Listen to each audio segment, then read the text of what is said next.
दंडोत प्रणाम. समान वायुशी लिंग द्याचे उत्क्रमण याते मृत्यू बोलीचे. सर्वज्ञ श्रीचक्रप्रभूंनी मृत्यूची व्याख्या सांगून आपल्या जीवनातलं एक सत्य आपल्याला सांगितलेलं आहे. जोही या जीवनात जन्माला येतो तो मरतो, हे त्रिकाळ बाधित सत्य आहे. मग हे मरणं आपण कोणासाठी मरतो आहे, कशावर मरतो आहे आणि कशाच्या उद्देशाने मरतो आहे याचा मात्र कोणी विचार करत नाही.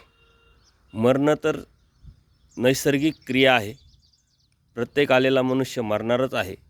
परंतु ज्याच्यासाठी मरतो आहे ते कितपत योग्यतेचं आहे आणि त्या योग्यतेचं असेल तर मरणं चांगलं होईल.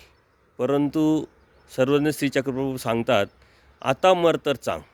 मरायचं आहेच, परंतु जीवनात आल्यानंतर जीवनात का आलो, कशासाठी आलो, ही सृष्टी का निर्माण केली, कोणी केली, मी सृष्टीत आलो तर मला कोणी आणलं आणि कशासाठी आणलं, याची जाणीव करून घेणं आणि ही जाणीव झाल्यानंतर मरणं, हे मरणं महत्त्वाचं आहे.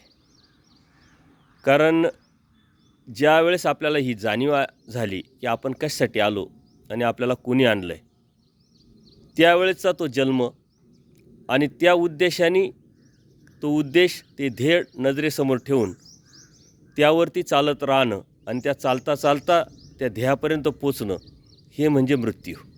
म्हणून जाणीव आपल्याला नरदेह झाल्यानंतर जर झाली असेल आणि त्या जाणीवेतूनच जर आपण मरत असेल तर मृत्यू, अन्यथा ती जर जाणीव होत नसेल तर आपण जिवंतपणीच मेलेलो असतो.